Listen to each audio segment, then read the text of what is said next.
Kita akan lanjutkan kembali tafsir Tarbawi di juz 30. Kita sebelumnya sudah masuk ke surat An-Naba. Nah, كنا قد وصلنا إلى بداية الدعوة جهرا نعم صحيح.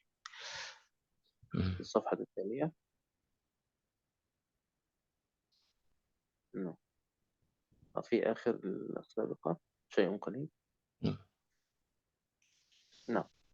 وبعد 3 سنوات من تعليمهم كان لابد من الانتقال من الدعوة السرية والعمل في الظلام وتحت الأرض إلى الخروج بالدعوات والنور والعمل من فوق الأرض.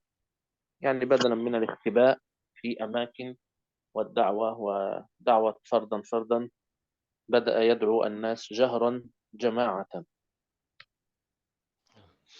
Jadi setelah 3 tahun, ya Nabi Baginda mengajarkan orang-orang terdekat, maka tentu saja harus beralih dakwah ini dari sembunyi-sembunyi dan kemudian menuju dakwah yang lebih terbuka gitu, menuju cahaya dan menerangi manusia di seluruh bumi ini gitu. Nah, لذا نزل قوله تعالى تصدع بما تؤمر وأعرض عن المسلمين. اصدع يعني اجهر بما تؤمر من الإسلام وأعرض عن المشركين، لا تواجههم. يعني في البداية لم يكن هناك إذن بقتاله من آذى المسلمين. Nah, sehingga Allah Subhanahu wa taala berfirman fasda' bima tu'maru wa a'rid 'anil musyrikin. Fasda' itu, isda' itu nampakkanlah gitu. Apa yang engkau telah diperintah, apa yang engkau itu diperintah untuknya, dan berpalinglah dari orang-orang musyrikin gitu. Jadi dari awal dakwah ini tidak diperintahkan untuk membalas apa yang dilakukan oleh orang-orang musyrik gitu. Nah, نعم. وكانت قراءة القرآن قبل ذلك تتم بشكل سري. وأول إعلان النبي صلى الله عليه وسلم أول شيء أعلنه أن قال اعبدوا الله ما لكم من إله غيره، لأن من المشركين من كانوا يعبدون آلهة متعددة فتعجبوا لذلك عجبا شديدا وقالوا أجعل الآلهة إلها واحدا إن هذا لشيء عجاب. إذن أول شيء في الدعوة لم يكن صلاة، لم يكن زكاة، لم يكن حج، إنما كان اعبدوا الله ما لكم من إله غيره. Nah, Al-Quran itu belum diketahui secara luas kecuali setelah ada perintah untuk ditampakkan dakwah ini gitu. Nah, awal berita atau awal ajakan yang oleh baginda Nabi selalu digaungkan di awal-awal adalah ajakan ubudullaha malakum min ilahin ghairuh. Jadi sembahlah oleh kalian akan Allah, ya, tidak ada ilah yang layak disembah oleh kalian melainkan hanya Allah saja. Nah, kemudian ketika baginda mengajarkan seperti itu, orang-orang merasa keheranan dengan ajakan itu karena mereka mengatakan di dalam Al-Qur'an diabadikan aja'alal alihata ilahan wahidan tuh in hadzal syai'un ujab. Apakah engkau wahai Nabi Muhammad menjadikan Tuhan itu hanya satu saja? Nah, ini suatu yang mengherankan. Itu kata orang-orang musyrik jawabannya. Nah, فمن وجهة نظرهم هذا شيء عجيب جدا أن يعبدوا إلها واحدا وهم عندهم آلهة متعددة، منهم من يسمى بهبل، اللات، العزى، مناه إلى غيرها. حتى من عجائب ما يفعلون أن أحدهم كان يصنع الإله من العجوة. تعرفون العجوة؟ تمام؟ أو من الحلوى. يصنع الصنم من العجوة، فإذا جاع في يوم هو جائع يأكله، ثم يصنع غيره في وقت آخر. أمور عجيبة جدا. Ini mereka keheranan dengan apa yang dilakukan oleh baginda Nabi. Nah, kenapa? Karena mereka itu menyembah Tuhan atau sembahan yang banyak ya. Ada Lata, ada Uzza, ada Manat, ada Hubal, macam-macam yang mereka sembah. Itu bahkan yang mengherankan lagi, apa yang mereka sembah itu terbuat dari macam-macam juga. Yang paling aneh itu ada yang terbuat dari ajwah. Ajwah itu ya korma gitu ya, korma yang sudah dibikin manis sekali gitu. Ataupun dari manisan. Dibikin, dibentuk menjadi patung sembahan, kemudian kalau lapar dimakan. Nanti lain waktu dibikin lagi dari benda semacam itu. Nah, إذا النبي صلى الله عليه وسلم بدأ أولا بالدعوة إلى توحيد الله سبحانه وتعالى، ثم بعد ذلك إذا استقرت هذه الدعوة في النفوس يتبعها بأشياء أخرى. nah sehingga pertama sekali baginda berdakwah itu adalah mengajak kepada tauhid kepada Allah Ta'ala. Ya, nah ketika tauhid ini sudah tertanam di dalam jiwa, mulailah disusul ajaran ini dengan hal-hal yang lain-lain. Nah, نعم. ثم يعني المؤلف يسأل سؤالا: أيهما أفضل وأيهما أكثر راحة؟ هل أن نعبد إلها واحدا أم نعبد العديد من الآلهة؟ ويضرب المثال على ذلك، يقول: حتى في العمل لو كنت أعمل عند 10 من الناس وكل واحد يأمرني بأمر يخالف الآخر وأنا أريد أن أرضي الجميع من هؤلاء 10، هذا طبعا سيكون أمرا مستحيلا. لو كنت مثلا أعمل في 10 معاهد أو في معهد ولكن هناك 10 من المديرين يعني، وكل واحد يعطيني أمرا مختلفا وأنا أريد إرضاء الجميع يعني، هذا سيكون مستحيلا. أما إذا كنت أعمل في مكان واحد عند شخص واحد مدير واحد هو يأمر بأمر واحد، إذا أستطيع أن أفعل ما يريد وأن أرضي صاحب العمل. nah, nah kemudian orang-orang musyrik itu melemparkan satu pertanyaan, mana yang lebih utama dan lebih menenangkan, lebih nyaman? Apakah kita ini punya sembahan yang satu, Tuhan yang satu, ataupun Tuhan yang banyak gitu. Nah, mereka itu saling bertanya-tanya seperti itu. Nah, tentu saja dijawab oleh agama kita bahwa yang lebih menenangkan itu ya Tuhannya satu. Gambarannya seperti kita misalnya, kalau misalnya di sebuah tempat, sebuah katakanlah sebuah lembaga, katakan ada 10 pemimpin secara bersamaan, tentu akan membingungkan gitu. Misalnya di sebuah ma'had gitu ya, 10 mudir gitu. Nah, itu membingungkan gitu. Karena masing-masing punya program dan kepentingan gitu. Berbeda kalau dengan satu orang. Bahkan ketika kita bekerja di satu lembaga pun, atasan kita ada 10 ya, semuanya itu punya kedudukan yang sama sebagai pemimpin dalam level yang sama. Nah, kita bingung, kita ini mau kerja ke siapa ini gitu. Nah, نعم. إذا الأسهل والأفضل بدون تعب أن أعمل عند مدير واحد، كذلك الذي يعبد إلها واحدا هو مستريح، أما الذي يعبد الآلهة المتعددة هو في شتات. jadi yang lebih utama tentu saja kita ini ya, memiliki satu ilah, satu zat yang disembah. Ya, sehingga jelas apa yang ia kehendaki. Sedangkan kalau ada banyak yang disembah, nanti berceceran mana perintahnya, mana larangannya, siapa yang memerintah, siapa yang melarang. Nah, ويذكر آية جاءت في سورة الزمر فيها هذا المعنى: ضرب الله مثلا رجلا فيه شركاء متشاكسون. هناك رجل اشترك فيه جماعة متشاكسون، شركاء متشاكسون مختلفون لا يتفقون، ورجلا سلما لرجل، رجلا هو ملك أو يخدم عند رجل، هناك شخص واحد سلم من المشاركة، هل يستويان مثلا؟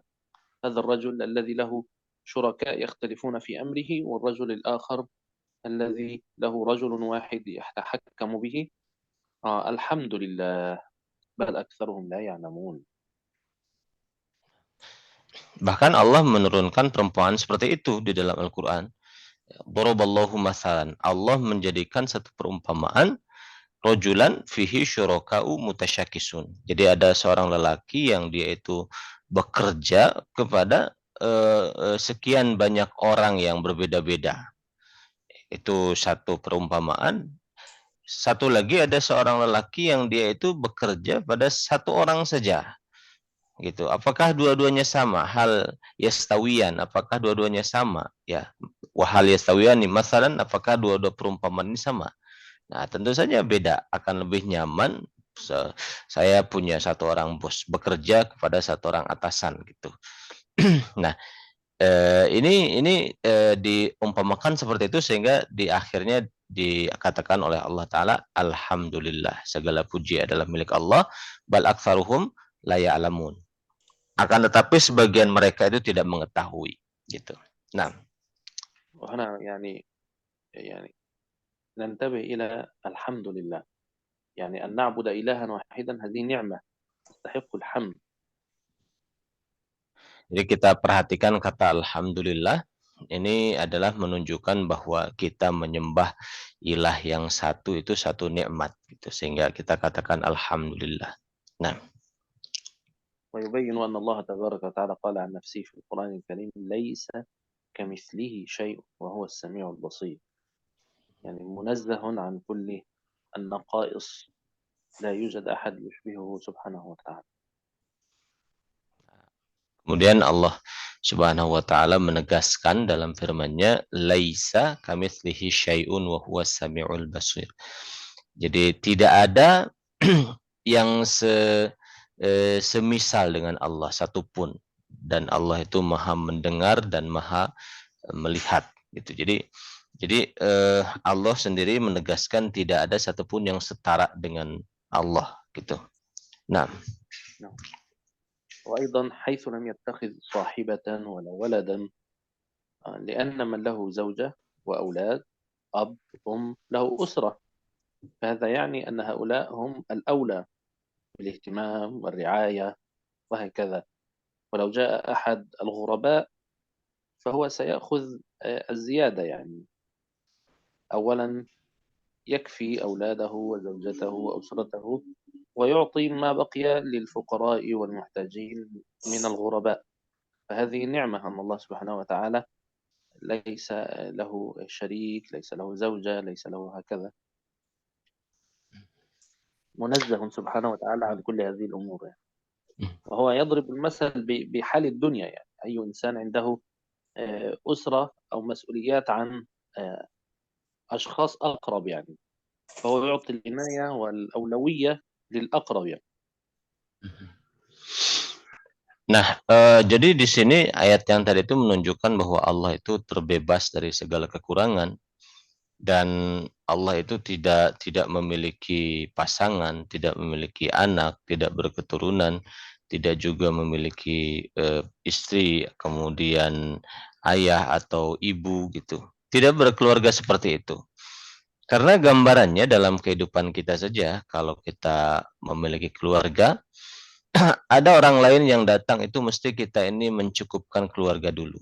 Sehingga apa yang diberikan pada orang lain itu semacam kelebihan yang kita punya setelah kita ini menyelesaikan urusan keluarga gitu. Dan Allah itu suci dari hal-hal semacam itu. Nah, إذن فالله تعالى ليس بينه وبين أحد من خلقه نسب أو صلة أو قرابة، وإنما الجميع عبيد لله سبحانه وتعالى متساوون، يعني يعطيهم سبحانه وتعالى على حسب التقسيم والتقدير والحكمة الإلهية، وعلى حسب أعمالهم وطاعتهم له سبحانه وتعالى. sehingga Allah itu tidak ada hubungan antara Allah dengan hambanya semacam hubungan kekerabatan, hubungan nasab gitu, nggak ada. Jadi semua makhluknya itu sama sebagai ciptaannya, sebagai hambanya. Akan diberikan hambanya itu pembagian yang lebih sesuai dengan amalnya masing-masing gitu. Nah, يضرب أيضا مثلا يقول دخل النبي صلى الله عليه وسلم يوما على فاطمة ابنته فاطمة وعلي زوجها علي بن أبي طالب رضي الله عنهما، حيث وجدهما نائمين بعد صلاة الصبح، فأمرهما بالقيام للصلاة، فقال أرواحنا بيد الله إن شاء أرسلها وإن شاء أمسكها، ولكن أين المجاهدة؟ فما زاد رسول الله صلى الله عليه وسلم عن أن يضرب كفا بكف ويقول وكان الإنسان أكثر شيء جدلا. يعني الله تبارك وتعالى أعطى الإنسان مجادلة، يستطيع أن يجادل كثيرا أو يتكلم كثيرا. يعني النبي صلى الله عليه وسلم وجدهما متأخرين عن الصلاة، فقوم للصلاة فقال يعني أرواحنا بيد الله، يعني في حالة النوم الروح بيد الله سبحانه وتعالى، إن شاء ردها إلينا فأيقظنا وإن شاء أخذها منا فلم نقم. والنبي صلى الله عليه وسلم يريد منهما مجاهدة للاستيقاظ لصلاة الصبح، يعني وهو وقت تقسيم الأرزاق، فلا بد من البكور والمحافظة على الاستيقاظ مبكرا. Nah, baginda Nabi Shallallahu Alaihi Wasallam pada suatu hari beliau singgah di kediamannya Siti Fatimah dan Sayyidina Ali, di mana keduanya itu baginda dapati tidur setelah sholat subuh. Maka baginda membangunkan keduanya, kemudian memerintahkan untuk sholat gitu. Nah, kemudian baginda mengatakan kepada keduanya, ruh kita ini ada dalam kekuasaan Allah. Kalau Allah menghendaki, Allah itu akan mengembalikan. Kalau Allah, sehingga kita bangun lagi. Kalau Allah menghendaki, si ruh itu akan diambil kemudian tidak dikembalikan lagi dan tidak hidup. Kita ini tidak akan hidup lagi gitu. Nah, akan tetapi kata baginda, di mana kesungguhan kita itu gitu, mujahadah kita di mana? Artinya baginda mendorong supaya bersungguh-sungguh ketika kita ini di dalam kehidupan, terutama di pagi hari gitu. Jangan sampai pagi hari itu kita ini tidak dalam kondisi segar gitu, tertidur gitu, karena pagi hari itu waktu dibagikannya rezeki oleh Allah Ta'ala gitu. Nah, di sini baginda mengatakan wa kanal insanu aktsara syai'in jadala. Itu, dan manusia itu sosok yang banyak berdebat gitu, banyak berdebat, kemudian sedikit untuk bekerja keras, kira-kira seperti itu. Nah, baginda mendorong Siti Fatimah dan Sayyidina Ali supaya lebih banyak bekerja keras gitu, seperti itu. Nah, المقصود أنه لا محاباة لأحد، هي ابنة النبي صلى الله عليه وسلم وزوج ابنته، ولا محاباة لأحد، يعني هو يأمرهما بالقيام والبكور للصلاة حتى يحصل على الأرزاق يعني. nah, jadi maksudnya adalah baginda itu tidak memilah-milah siapapun. Beliau mendorong supaya giat gitu, mendapatkan kebaikan, dapatkan rezeki, pagi-pagi sholat, kemudian bekerja dan sebagainya, termasuk kepada putra-putrinya sendiri. Nah, إن سورة النبأ تحمل دروسا وعبرا عظيمة، من هذه الدروس ما يلي. Kemudian surat An-Naba itu memberikan pelajaran yang sangat luar biasa besar nilainya. Di antaranya adalah sebagai berikut. Nah, الدرس الأول تقديم أمر العقيدة، العقيدة أولا. Pelajaran pertama sekali adalah mendahulukan urusan akidah. Akidah dulu yang ditanamkan. Nah, في أول السورة عما يتساءلون، يعني عن أي شيء يتساءل المشركون فيما بينهم، عن النبأ العظيم الذي هم فيه مختلفون. هناك نبأ عظيم اختلف فيه المشركون وسيعلمون هل هو حق أم لا فيما بعد. nah, di awal surat itu sudah jelas sekali. Di situ Allah berfirman amma yatasaaluna, tentang apa mereka saling bertanya-tanya, yaitu anin nabail azim, tentang satu berita yang sangat besar, alladzi hum fihi mukhtalifun. Yang mana mereka itu saling berbincang berbeda-beda tentang hal tersebut gitu. Nanti kalau saya alamun tsumma kalau saya alamun, jangan demikian, kelak mereka akan mengetahui apa yang sebenarnya terjadi gitu. Nah, نعم. ثم يبين سبب الاختلاف. المقصود بالنبأ العظيم القرآن، يختلفون في القرآن.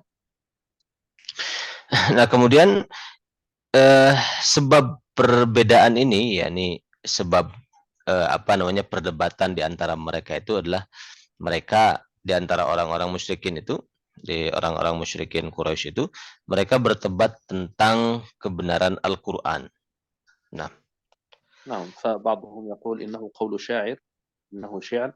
بعضهم يقول إنه قول ساحر من السحرة، أو قول كاهن من الكهان الذين يدعون أنهم يعلمون الغيب. وبعضهم يقول إنه أساطير، يعني قصص مخترعة ليست حقيقية، يعني أساطير الأولين. sebagian mereka ada yang mengatakan Al-Qur'an itu isinya ada tentang syair, ada yang mengatakan sebagian lagi bahwa Al-Qur'an itu adalah isinya adalah jampe-jampe sihir. Ada lagi sebagian lagi mengatakan Al-Qur'an itu adalah kahana. Kahana itu semacam ramalan gitu. Sebagian lagi ada yang mengatakan asatirul awalin. Jadi Quran itu adalah semacam mitos, dongeng-dongeng orang terdahulu yang namanya dongeng gitu ya. Tidak ada dalam kenyataannya. Nah, ولكن القرآن رد عليهم هذه المسألة فقال عن النبأ العظيم، سماه النبأ، الخبر العظيم الذي فيه السعادة في الدنيا والآخرة. tetapi Al-Quran menjelaskan dengan tegas bahwa yang mereka perdebatkan itu adalah anin nabail azim, tentang berita tentang sesuatu yang di dalamnya terdapat kebahagiaan yang kekal, kemudian juga sebaliknya kekal, yaitu kehidupan akhirat. Nah, نرفع. ya.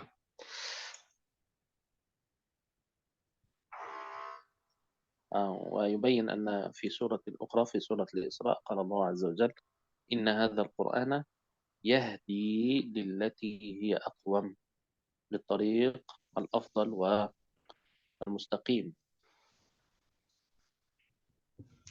Nah, kemudian di surat lain Allah memberikan penegasan, inna hadzal qur'ana yahdi lillati hiya aqwam. Nah, sesungguhnya Al-Qur'an ini menunjukkan kepada jalan yang lurus.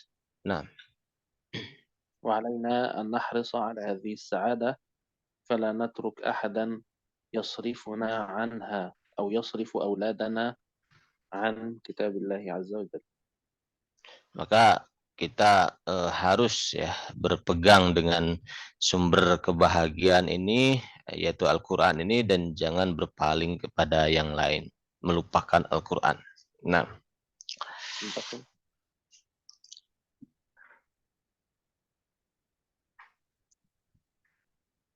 نعم. الله تبارك وتعالى بعدها يبين عن نعمة التوحيد، وأن الله سبحانه وتعالى هو الخالق لهذه المخلوقات من حولنا، التفكر والتدبر في هذه النعمة. فقال تعالى: ألم نجعل الأرض مهادا والجبال أوتادا وخلقناكم أزواجا.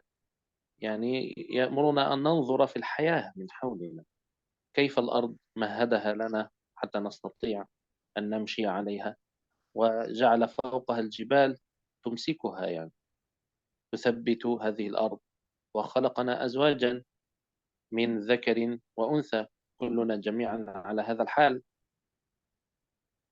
ثم نبين بعد ذلك.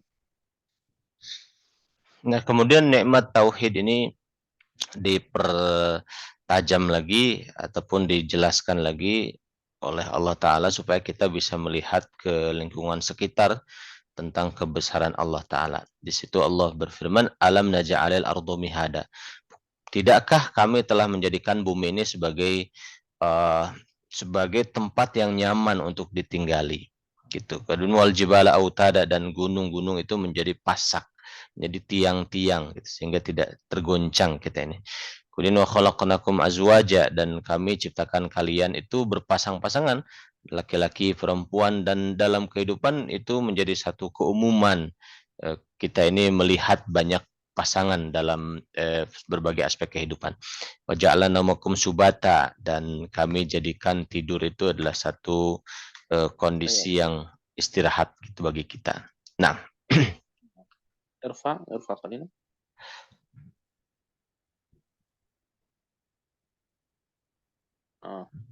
طيب، هو انتقل مباشرة إلى أمر آخر. طيب، هو يعني الآيات ستأتي فيما بعد مرة أخرى إن شاء الله، لكن المقصود في العموم النظر في المخلوقات من حولها، كل شيء يشير إلى توحيد الله سبحانه وتعالى وأنه خالق واحد، خلق الليل، خلق النهار، خلق الأرض، خلق السماء.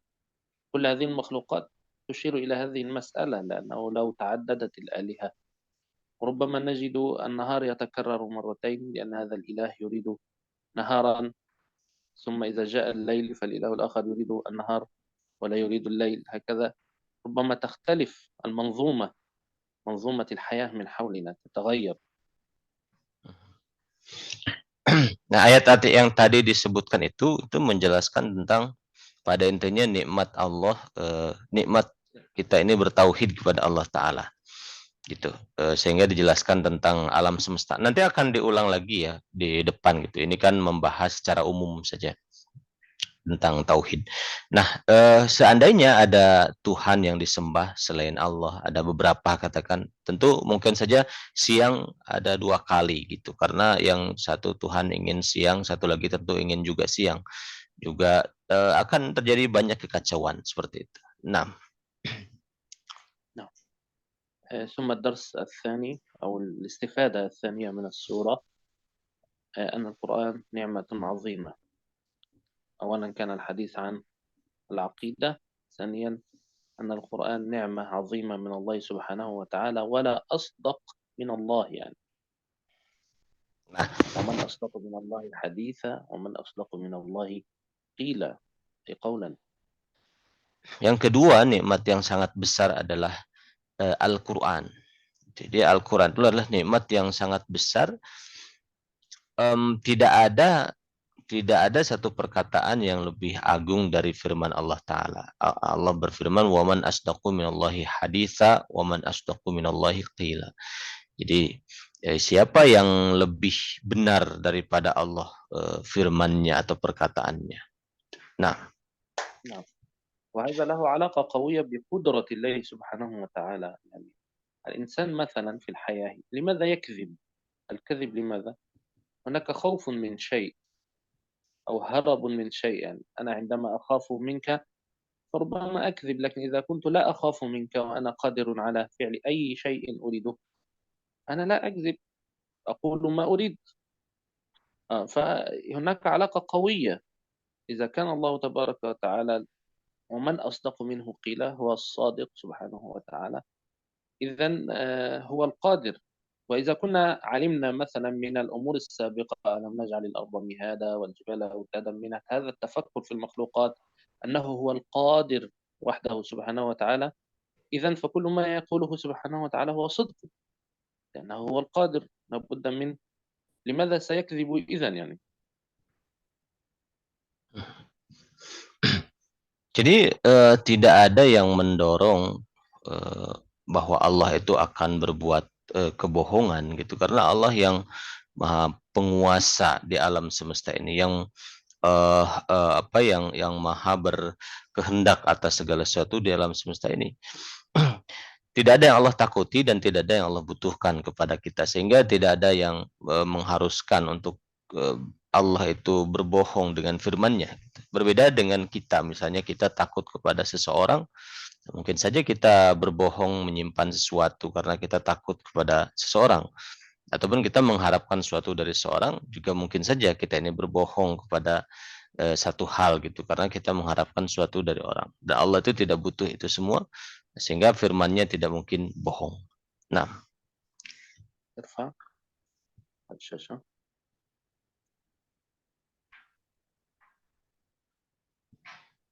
نعم.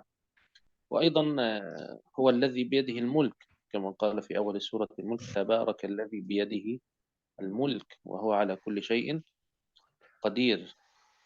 فإذا قال الله سبحانه وتعالى أن القرآن أنزل من عنده سبحانه وتعالى وهو القادر وبيده الملك، إذن هذا أمر صدق لا يحتمل كذبا أبدا. dan Allah pun menegaskan di dalam firman-Nya, Tabarakalladzi biyadihil mulku wa huwa ala kulli syai'in qadir. Maha suci Allah yang di dalam genggaman kekuasaannya lah kerajaan itu dan Allah itu atas segala sesuatu maha kuasa. Nah, di sini ketika Allah itu maha kuasa atas segala sesuatunya tanpa kecuali itu, maka Allah tidak mungkin firman-Nya itu mengandung kedustaan gitu. Nah,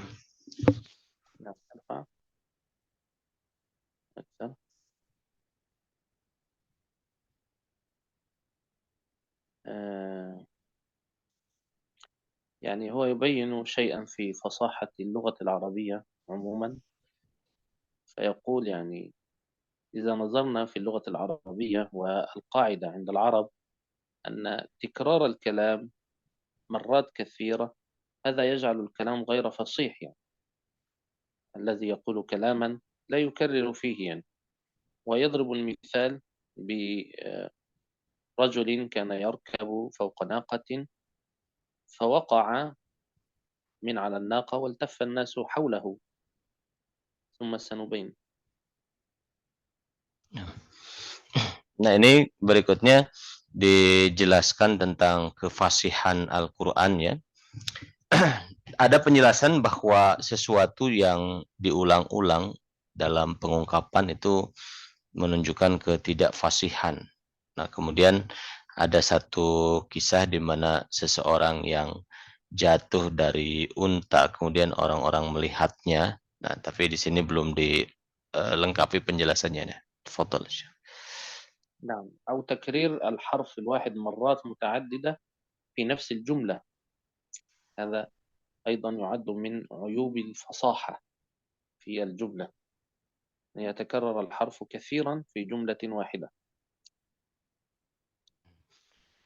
Ataupun di dalam satu kalimat sempurna ya diulang-ulang satu kata itu ya, itu mengurangi kefasihan.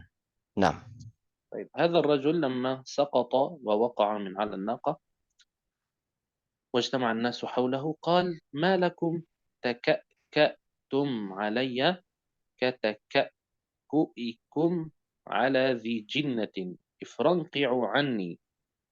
يعني ما لكم اجتمعتم علي كما تجتمعون حول رجل مجنون، انصرفوا وابتعدوا عني.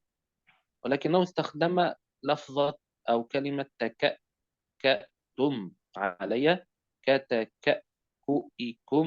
انظر إلى حرف كاف، تكأكأتم، كاف همزة كاف همزة، كتكأكئكم. فهم يضربون بهذا المثل على عدم فصاحة هذا الرجل، يعني يستخدم الكلمة التي فيها كافات كثيرة يعني. nah ketika orang itu naik onta, terus dia itu jatuh, lalu orang-orang berkumpul melihat dia. Lalu dia mengatakan, malakum taka'ka'tum alayya kataka'ku'ikum ala dhi jinnah ifranqa'u anni. Dia mengatakan, ngapain kalian ngumpul-ngumpul di sini mengelilingi aku gitu, kata orang itu. Ya, seperti kalian ngumpul kalau ada orang gila, katanya gitu. Udah pergi sana. Kira-kira bahasa kitanya gitu. Jauhi saya gitu. Nah, di situ ada ungkapan taka'ka'tum alayya kataka'ku'ikum. Itu diulang berapa kali kafnya. Nah, itu satu ungkapan yang menunjukkan ketidakfasihan karena berkumpul beberapa huruf atau beberapa dalam satu kalimat gitu. Nah, لكن انظر للقرآن في قصة سيدنا نوح تلقى kan tetapi lihat Al-Quran tentang kisahnya Sayyidina Nuh. Nah, نعم نتأمل في قول الله عز وجل وهي تجري بهم في موج كالجبال ونادى نوح ابنه وكان في معزل يا بني اركب معنا ولا تكن مع الكافرين. يعني لو تأملنا سنجد أن آية في هذه الآيات تكررت فيها الحروف كثيرا، ولكن حينما تسمع آيات القرآن تنجذب إليها وتحب أن تسمع أكثر وأكثر، على الرغم من أن المتأمل في هذه الآيات سيجد حروفا كثيرة تكررت، يعني حرف ميم وحرف نون تكرر كثيرا في هذه الآيات. يعني نادى نوح ابنه وكان في معزل كان يا بني اركب معنا ولا تكن مع الكافرين. ستجد أن النون تتكرر كثيرا، ولكن أنت مستمتع، ليست كمثل الحال من قول البشر يعني. kalau tadi huruf-hurufnya itu kaf itu diulang-ulang dan susah pengucapannya. Tapi berbeda dengan firman Allah ini, misalnya beliau penulis mengambil satu sampel ayat mengenai kisah Nabi Nuh, wahia tajri bihim fi maujin kal jibali wa nada nuhin ibnahu wa kana fi ma'zili ya bunayya arkam ma'ana wa la takum ma'al kafirin. Di situ diulang-ulang nun berkali-kali, tapi kita malah tidak merasa bosan untuk membacanya gitu. Nyaman di pendengaran kita. Wanada dan nun di situ, nuhun ibnahu wa kana fi ma'zili ya bunayya irkam ma'ana wala takun di situ kan, takum ma'al kafirin, diulang-ulang tapi enak didengar gitu. Ini bukan seolah-olah ini menunjukkan bahwa ini bukan perkataan manusia. Nah, نعم استمر ارفع. نعم وكذلك يستمر في هذا النظام، يعني في بعدها بقليل يعني قال الله تعالى يا نوح إنه ليس من أهلك إنه عمل غير صالح.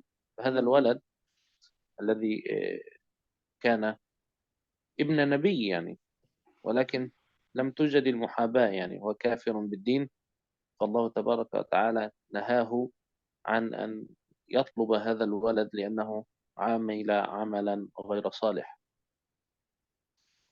kemudian ketika Nabi Nuh meminta keselamatan untuk anaknya, maka Allah berfirman, ya Nuhu innahu laisa min ahlika innahu amalun ghairu salih. Nah, di situ Allah menjelaskan bahwa bagaimanapun putramu itu sebetulnya tidak digolongkan keluargamu karena dia itu tidak satu, kalau bahasa kita tidak satu keimanan ya denganmu, tidak sama gitu.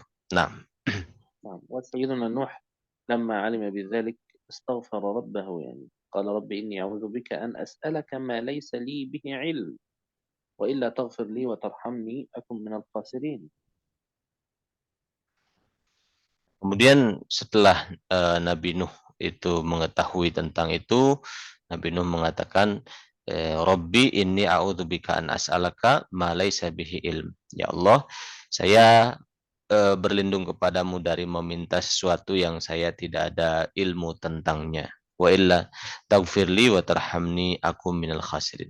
Kalau engkau tidak mengampuni saya dan tidak menyayangi saya, maka tentu saya akan menjadi bagian dari orang-orang yang merugi. Nah, نعم ورضي الله عن سيدنا نوح وقال له اهبط بالسفينة بسلام منا وبركات عليك وعلى ممن معك هكذا.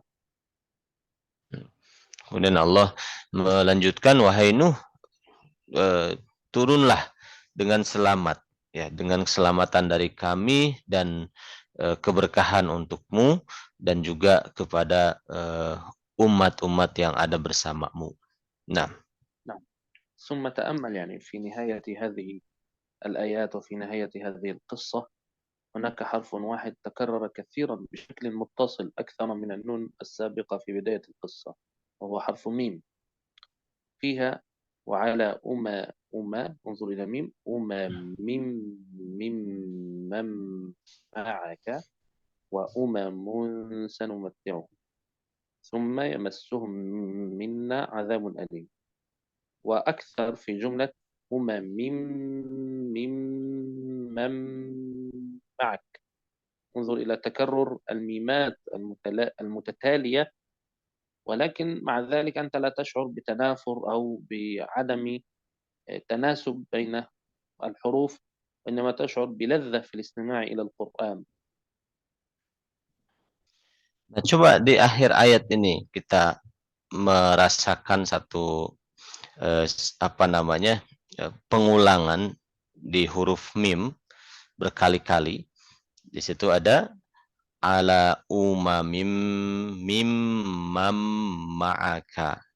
Itu diulang berapa kali mimnya, kemudian wa umamun sanumatiuhum thumma yamassuhum minna adzabun alim. Terutama di umamim mim mam ma'ak itu diulang. Tapi kita tidak merasa telinga itu tetap merasa nyaman gitu dengan pengulangan itu gitu. Nah, أعتقد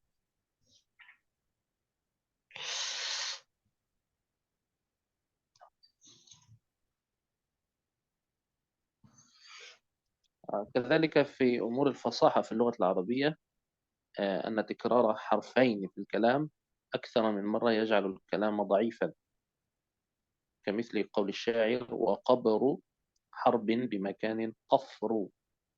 انظر إلى قاف راء وكذلك باء، تجد قبر حرب راء باء مرة أخرى ثم قفر قاف راء مرة أخرى، وليس قرب قاف راء باء قبر قاف باء راء، هكذا يعني حرب قبر. يعني في بيت شعر واحد تكرار حرفين في الكلام أو أكثر من حرفين أكثر من مرة، هذا يجعل الكلام هناك عدم فصاحة في هذا الكلام. nah di antara kefasihan juga kaitannya dengan pengulangan dua huruf yang berkali-kali ya di dalam sebuah kalimat. Itu mengurangi kefasihan. Seperti misalnya karena apa namanya? Karena sulit diucapkan gitu ya. Seperti misalnya dalam ungkapan seorang penyair wa qabru harbin bimakanin qafru wa laisa qarbu qabri harbin qabru gitu. Jadi pengulangan qaf dan ro itu berkali-kali dan itu menyulitkan dalam pengucapan gitu. Nah, dan itu kurang tidak menunjukkan kefasihan. Nah, نعم. لكن في القرآن على العكس، يعني القرآن مختلف تماما. حينما نقرأ مثلا في سورة انزل نعم انظر إلى سورة الطور، هنا الشاشة تعرض لنا عددا كبيرا من الآيات فيها كلمة أم متكررة كثيرا. فذكر فما أنت بنعمة ربك بكاهن ولا مجنون أم يقولون شاعر نتربص به ريب المنون قل تربصوا فإني معكم من المتربصين أم تأمرهم أحلامهم بهذا أم هم قوم طاغون أم يقولون تقوله بل لا يؤمنون. إلى الآية التالية أم خلقوا من غير شيء أم هم الخالقون أم خلقوا السماوات والأرض بل لا يوقنون أم عندهم خزائن ربك أم هم المسيطرون. ونستمر يعني انظر في الآيات كثير من أم حوالي 15 مرة نفس الكلمة وتتكرر كثيرا إلى أنك لا تشعر بهذا الأمر. يعني ربما أنت تشعر به للمرة الأولى وأنا أكرر أم هكذا، لكن أنت وأنت تقرأ القرآن مستمرا لا تشعر بهذا الأمر يعني. nah kita lihat firman Allah Ta'ala. Nah, di situ kita akan melihat pengulangan kata am berkali-kali sampai kurang lebih sampai sebetulnya sampai 15 kali ya di surat itu. Ya, misalnya saya langsung menyebutkan saja am di ayat 30-nya. Am yaquluna syairun. Di ayat 32-nya. Am ta'muruhum ahlamuhum. Kemudian am yaquluna taqwalahu. Kemudian juga ada am khuliqu min ghairi syai'in. Kemudian am khalaqus samawati wal ard. Kemudian am indahum khazain. Ada am lahum. Bawahnya lagi am. Terus ada diulang am berkali-kali gitu. Ini berkali-kali diulang. Akan tetapi kita tidak merasa kita merasa nyaman tetap kita dengan pengulangan itu. Gitu. Apalagi kalau kita mengkaji isinya gitu ya. Didengar pun tetap merasa nyaman gitu. Nah, لو تأملت أيضا في الآية 29 عفوا في 30 وال31 تجد أيضا نتربص به ريب المنون. انظر إلى تكرر كلمة نتربص به ريب المنون. قل تربصوا فإني معكم من المتربصين. أين تذهب؟ نفس الآيات يعني، لكن أنا نعم نعم. فمثل مسألة قبر حرب قبر هكذا يعني، كلمة تتكرر وهو يقول إن تكررت مرتين في اللغة العربية هذا يعني كأنه عيب في كلام الفصحاء، لكن في القرآن تجد الأمر مختلفا تماما لأنه كلام رب العالمين يعني. أنا يعني أقول لك تنبه أيضا إلى ليس أم التي ذكرها 15 مرة، ولكن انتبه إلى كلمة تربص تتكرر بنفس حروفها يعني في 30 وال31. أم يقولون شاعر نتربص به ريب المنون. قل تربصوا فإني معكم من المتربصين. Nah, di sini tidak hanya dengan am, nah, kita bisa menyimak, merasakan pengulangan. Juga pada di ayat 30 dan 31, am yaquluna syairun natarabbasu bihi raibal manun qul tarabbasu fa inni ma'akum minal mutarabbisin. Itu natarabbasu, tarabbasu, mutarabbisin.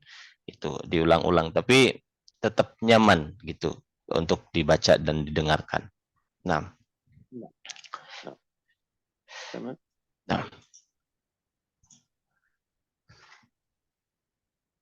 نعم. كذلك من يقرأ سورة الرحمن يجد 31 مرة أو 31 مرة فبأي آلاء ربكما تكذبان.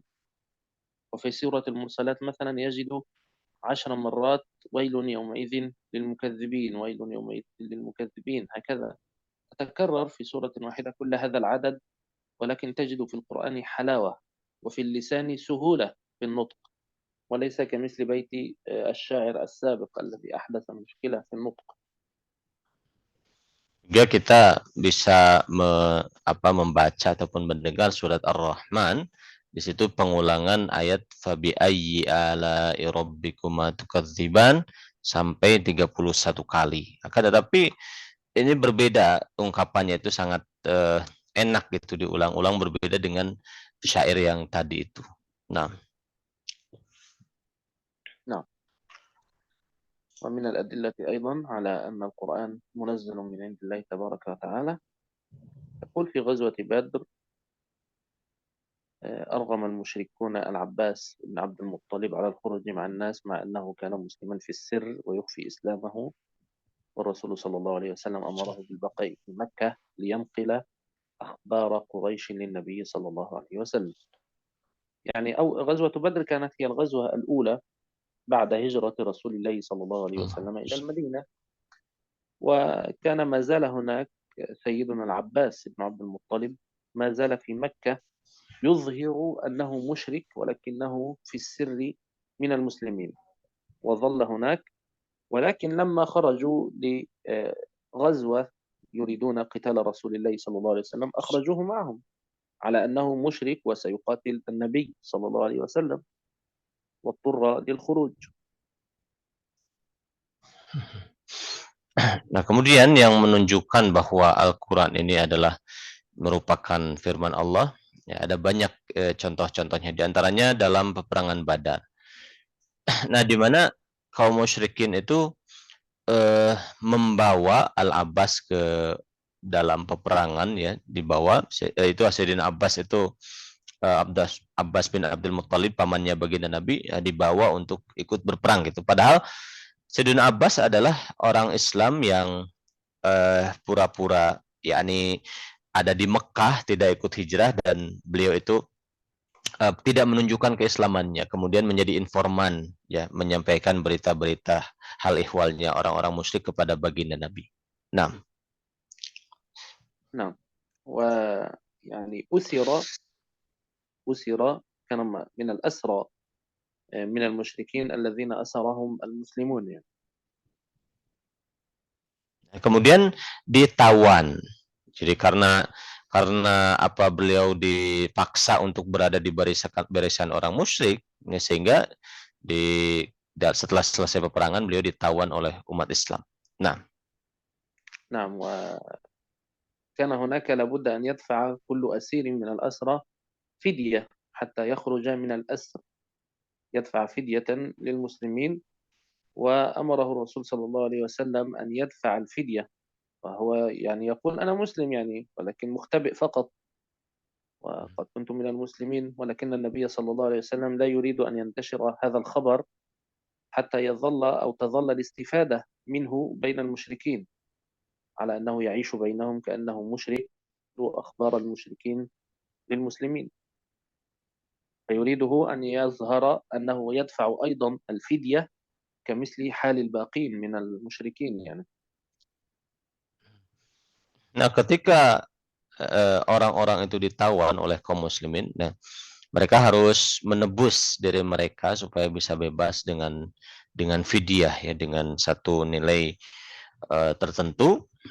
Nah, karena tapi Sayyidina Abbas ini menyampaikan, saya kan sudah muslim sebetulnya. Saya sudah muslim dan saya cuma dipaksa ikut saja oleh orang-orang musyrik gitu. Akan tetapi Nabi tetap menginginkan beliau untuk membayar fidyah gitu, supaya memang karena beliau sudah jadi tawanan sama dengan yang lain, maka tetap juga membayar fidyah. Nah, وقد كان قبل أن يخرج إلى هذه المعركة يمتلك 20 مثقالا من الذهب أعطاها لزوجته وأوصاها أنه إذا حدث له شيء أو قتل أو شيء فعليها أن تعطي هذا المال لأولاده وتنفق عليهم حتى يصيروا شبابا، حتى يكبروا. dan sebelum ikut peperangan, Sayyidina Abbas itu punya 20 mithqal emas yang diberikan kepada istrinya. Kemudian kira-kira beliau mengatakan, kalau ada sesuatu dengan saya, apakah itu terbunuh dan sebagainya, mati gitu. Ini urus anak-anak dengan uang ini sampai mereka menjadi remaja gitu. Nah, ارفع قليلا. نعم. وقد كان طبعا هذا الأمر سرا بينه وبين زوجته، لم يعلم به أحد يعني. nah, Al-Abbas ini, Sayyidina Abbas ini berbincang dengan istrinya cuma 4 mata saja. Tidak ada yang tahu siapapun tentang kisah beliau punya uang sebanyak itu. Nah, نعم. ولما طلب منه أن يدفع الفدية كمثل بقية الأسرى والأسارى قال ليس عندي مال يعني، ليس عندي ما يكفيني، كيف أدفع لكم، ليس معي المال. ketika diminta oleh baginda Nabi supaya membayar fidyah tadi, tebusan.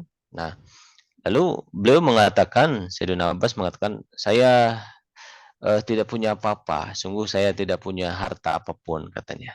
Nah, نعم. والنبي صلى الله عليه وسلم طبعا لا يعلم هذه القصة، وإنما نزل القرآن يخبر النبي صلى الله عليه وسلم بما حدث بين سيدنا عباس وبين زوجته وبهذا المال الذي كان في السر. dan Nabi sama sekali tidak mengetahui kisah rahasia antara Sayyidina Abbas dengan istrinya, ya, bahwa beliau punya banyak uang gitu yang digunakan untuk anak-anaknya.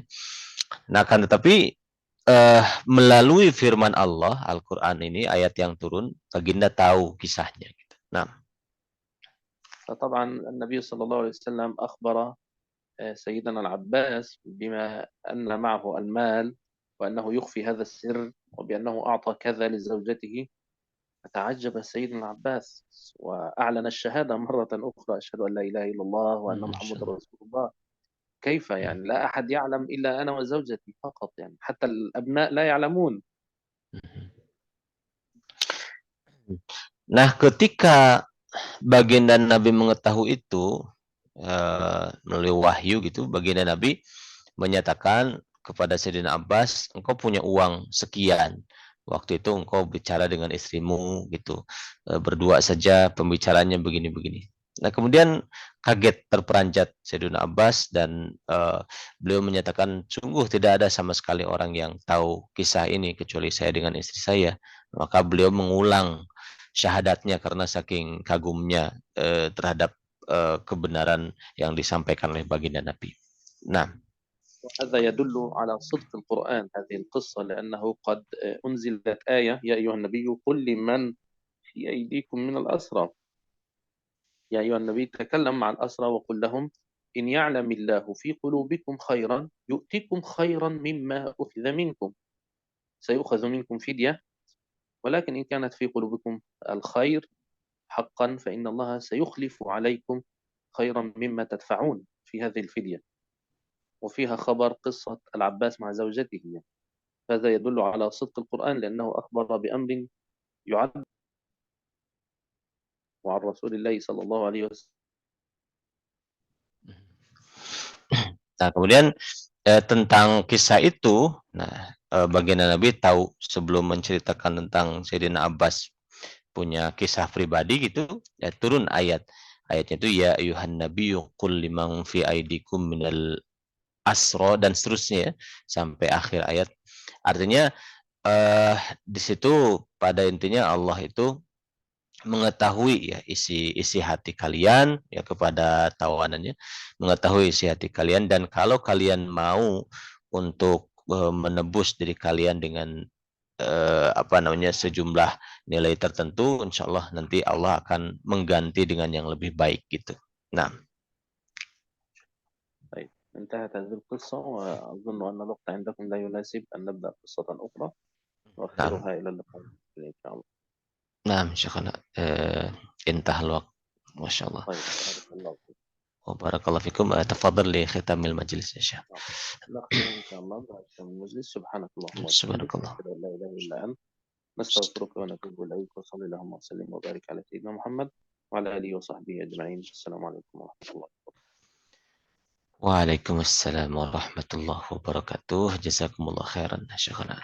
Baik, kita cukupkan ya. Terima kasih semuanya untuk kehadirannya. Kita akan lanjutkan di minggu depan. Selamat beraktivitas. Assalamualaikum warahmatullahi wabarakatuh. Waalaikumsalam.